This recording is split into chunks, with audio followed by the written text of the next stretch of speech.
My girlfriend said, "He's just a friend. You're being ridiculous." When I found love letters she'd written to her coworker, I said, "You're right, I am being ridiculous," and mailed them to his wife. Now she's threatening me to fix what I've done. I, 32 male, am sitting here with a beer still processing everything that went down.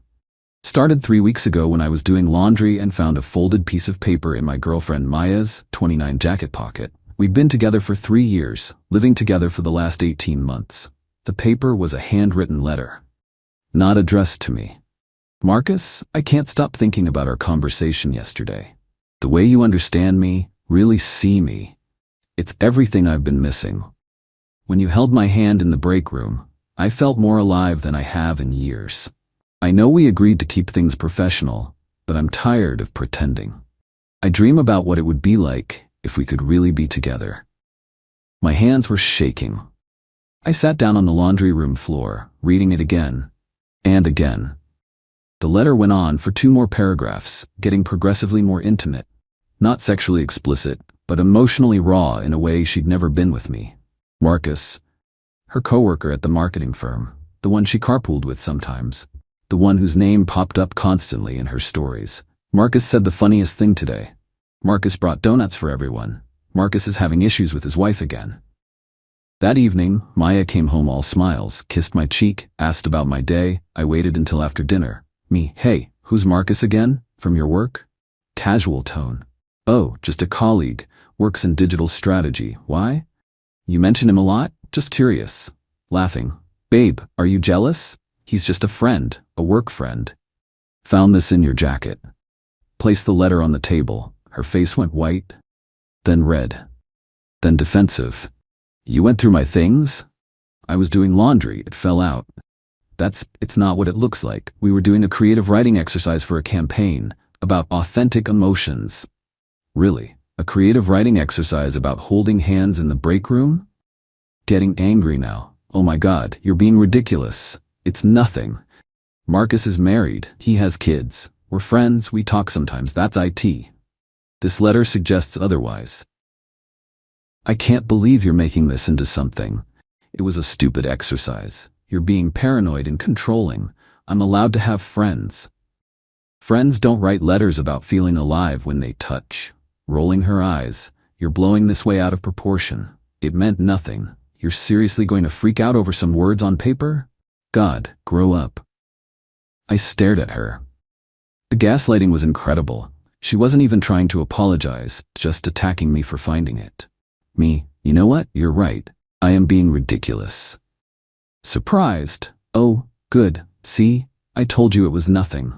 Me, "Absolutely ridiculous to stay in this relationship. Pack your stuff."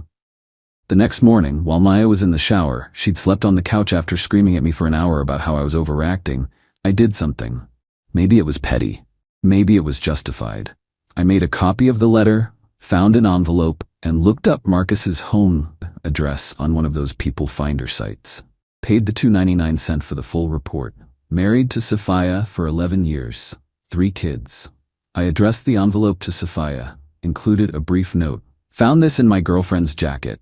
Thought you should know what your husband and my girlfriend are up to at work. Sorry you had to find out this way." Dropped it in the mailbox on my way to work. Meanwhile, Maya was blowing up my phone, alternating between, "Baby, please let's talk," and "You're insane for throwing away 3 years over nothing."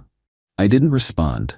Changed the locks that evening while she was at work. Thankfully, the apartment was only in my name. 2 days later, got a text from an unknown number. "Unknown. This is Marcus. We need to talk." Me, "No, we don't." "Marcus, you sent something to my wife. Do you understand what you've done?" Me, "I forwarded evidence of an emotional affair. Your wife deserved to know." Marcus, "It wasn't an affair. Maya's letter was one-sided. I never encouraged it." Me, "Then you should have reported it to HR instead of holding hands in break rooms." "We need to fix this. Sophia kicked me out. She's talking about divorce. You've destroyed my family over a misunderstanding. Your choices destroyed your family, not my problem." Blocked him. Then Maya showed up at my apartment, banging on the door. "Open up. I know you're in there." I talked through the door. Me, "Go away, Maya." "You told his wife? What is wrong with you?" Marcus got suspended pending investigation. His wife filed for divorce. You've ruined his life. Sounds like consequences to me. It was just a letter. I never even gave it to him. I was gonna throw it away. Sure you were. You need to fix this. Call his wife, tell her it was a mistake. Tell their HR department it was nothing. No. I'll sue you for defamation, for interfering in my workplace. Good luck with that. Truth is an absolute defense. Your own handwriting isn't defamation. More banging, threats to call the police for what? Eventually she left, but she wasn't done. Oh no, the entitlement was just getting started. Update 1 week later. The last week has been educational, about just how far someone will go when they can't accept consequences. First, the workplace drama. Turns out when Sophia got my letter, she didn't just kick Marcus out. She went full scorched earth. Showed up at their office with printouts of the letter, demanding to speak to HR. In the lobby, during lunch hour. With lots of witnesses. According to a mutual friend who works there, thanks for the intel, Derek, security had to escort her out, but the damage was done. Everyone saw. Everyone heard. HR had to launch a formal investigation into inappropriate workplace relationships. Maya was livid. Showed up at my gym. Maya, you've destroyed my career. Everyone's talking about it. They're calling me a homewrecker. Mid-rep on bench press. Sounds like a personal problem. I could lose my job. Marcus already got transferred to another department. Should have thought about that before writing love letters to married coworkers. Maya, it wasn't a love letter. Other gym members were staring. I re-racked the weight, grabbed my stuff. Me, you're embarrassing yourself. Leave me alone. Following me. You're gonna fix this. Call my boss. Tell them it was a misunderstanding. No. That's when she grabbed my arm. Hard, nails digging in. You don't get to destroy my life and walk away. I yanked free, looked her dead in the eyes. Watch me. But the entitlement escalated. She started showing up at my work, sitting in the lobby, telling the receptionist she was my girlfriend and needed to see me urgently. My boss had to get involved. I explained briefly. Ex-girlfriend, won't leave me alone, documented everything. They banned her from the premises. Then came the social media campaign. Maya started posting about narcissistic exes who can't handle strong women having male friends. Tagged mutual friends trying to get them on her side. Posted old photos of us with captions about, thought he was different, and, when someone shows you their true controlling nature, believe them. Most people who knew us both saw through it, but some of her friends bought it. Started getting messages. Heard what you did to Maya. Real dick move. She's crying every day. Hope you're happy. Destroying someone's career over jealousy? Pathetic. I screenshot everything. Didn't respond to any of it. Then, the real entitlement showed. Got a formal-looking email from Maya. Subject line, demand for compensation. Ryan, your malicious actions have caused me severe emotional distress and financial harm. I am prepared to take legal action unless you agree to. 1. Pay me $10,000 for emotional damages and potential loss of income. 2. Write a formal letter to my HR department taking full responsibility and stating the letter was taken out of context. 3. Contact Sophia and retract your implications. 4. Compensate me for the remainder of my apartment lease, $800 per month, 6 months. You have 72 hours to respond or I will pursue all available legal remedies. Maya, I laughed, actually laughed out loud. Forwarded it straight to a lawyer friend from college. His response, LMAO, she has no case. Keep this though. Might be useful for a restraining order if she keeps escalating. Also demanding $5,000 for an apartment she chose to leave? Bold. I didn't respond to her demand. Why would I? Instead I did something else. Update 2. 2 weeks later, the 72 hours passed. No lawsuit. Shocking. But Maya wasn't done, not even close. Next came the flying monkeys. Her mom called me. Had her number saved from better times. Ryan, sweetheart, what's going on? Maya's devastated. She says you've been spreading lies about her? Me, I shared a letter she wrote. In her own handwriting, no lies needed. Her mom. She told me about that silly letter. It was nothing, just venting. Haven't you ever written something you didn't mean? Not love letters to married coworkers, no. Her mom, you're being very cruel. She loves you. She made a small mistake. Writing the letter was a choice. Lying about it was a choice. Now she's facing choices consequences. Her mom, she could lose her job. Is that what you want? I want her to leave me alone. Everything else is her problem. Her mom, I'm very disappointed in you, Ryan. I thought you were better than this petty revenge. Noted. Bye. But here's where it gets truly unhinged. Maya's best friend Sarah reached out, not to attack me, but to warn me. Sarah, hey, no, we're not close, but heads up, Maya's planning something. She's been talking about making you understand what you've done and mentioning your ex before her. The one who cheated? She found her on Facebook. My blood ran cold. My ex, Jessica, was a nightmare. Cheated on me repeatedly, then tried to claim I was abusive when I broke up with her. Took months to clear my name from her lies. Me. What's she planning? Sarah. She reached out to Jessica. They've been talking. Something about comparing notes and exposing who you really are. I think it's messed up, which is why I'm warning you. Thanks for the heads up. Really? Yeah, well, I'm seeing a different side of Maya lately. Not pretty. 2 days later, it started. A Facebook post from Jessica, who I hadn't heard from in 4 years. Been talking to someone who dated my ex after me. Turns out his pattern of controlling, jealous behavior wasn't limited to me. He's now destroying her career over having a male friend. Classic narcissistic abuse. Women need to warn each other about men like this. Tagged with my full name. Comments immediately flooding in from her friends about how awful men are, how I should be exposed, how they're not surprised. Maya had weaponized my abusive ex against me, the woman who had made my life hell, who had lied about me to anyone who'd listen. And now they were comparing notes. That was it. Gloves off. I compiled everything. The original letter, all her texts admitting the letter was real but meaningless. Her threats at my apartment I'd recorded through the door, one-party consent state. Her showing up at my gym and grabbing me, security footage obtained. Her harassment at my workplace. The demand for compensation email, screenshots of her social media lies. The Facebook messages between her and Jessica, Sarah sent screenshots. Took it all to a lawyer. Not the friend, a real one. Filed for a restraining order based on harassment, stalking, and coordinated defamation. Also sent a formal cease and desist to both Maya and Jessica. Any further public statements about me would result in a defamation suit. Listed out their false claims versus the documented evidence. Then I did one more thing. Sent the entire package to Maya's HR department. Not to get her fired, but to protect myself. Subject line, harassment documentation, employee, Maya, last name.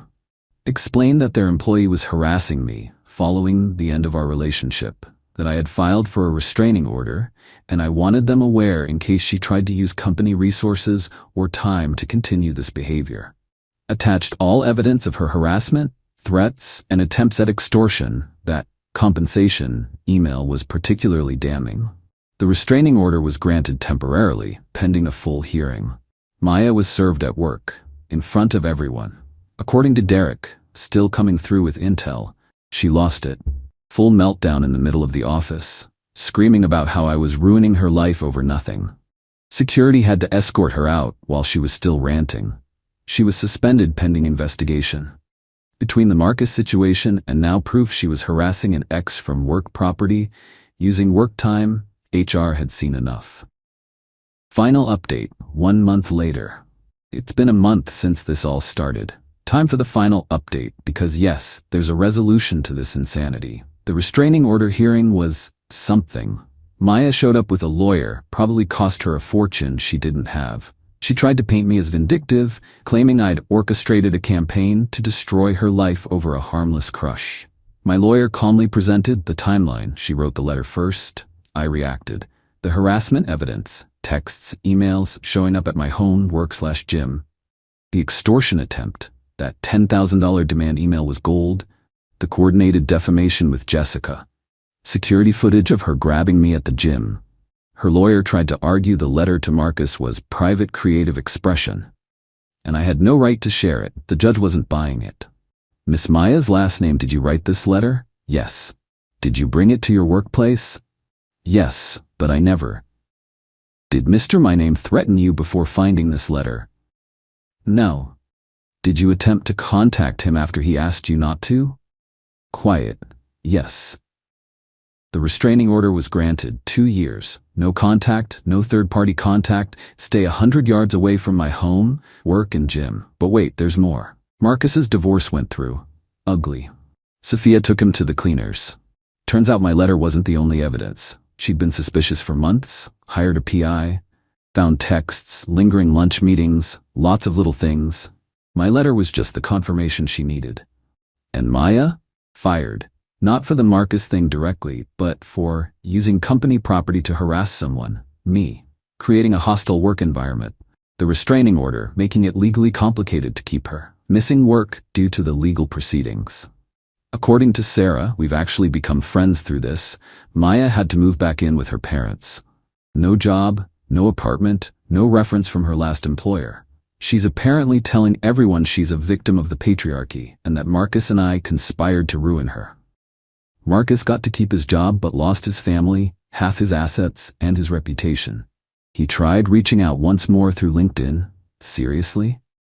Saying I destroyed 2 lives over a misunderstanding. I reported the contact as a violation of the restraining order. It covers third-party contact. He got a warning from the court. Jessica tried to keep the drama going, but folded instantly when she got the cease and desist. Deleted her posts, went radio silent. Guess she didn't want to risk actual legal consequences for her lies. Me? I'm doing okay. Therapy helped process the betrayal and the insane escalation. Started dating again last week, actually. Being very upfront about boundaries and red flags now. The funny thing is, if Maya had just apologized when I found the letter, really apologized, not gaslighted me, we might have worked through it. Couples therapy, rebuilding trust, whatever. But she chose to lie, attack, and then escalate to insane levels when faced with consequences. She wanted me to fix what I'd done? No, I just held up a mirror to what she had done. She wrote the letter, she lied about it, she harassed me, she tried to extort me. She coordinated with my abusive ex. She made every single choice that led to her current situation. I didn't ruin her life, I just refused to let her ruin mine. Sometimes the best revenge isn't some elaborate plan. It's just standing your ground, protecting yourself legally, and letting people face the natural consequences of their actions. She thought I'd cave to protect her from those consequences. She thought wrong. To anyone dealing with similar gaslighting and escalation, document everything. Don't engage. Get legal help. And remember, you're not responsible for the consequences of someone else's choices, no matter how much they scream that you are. Time to close this chapter. Thanks for reading, and remember, when someone shows you who they really are through their actions, believe them the first time.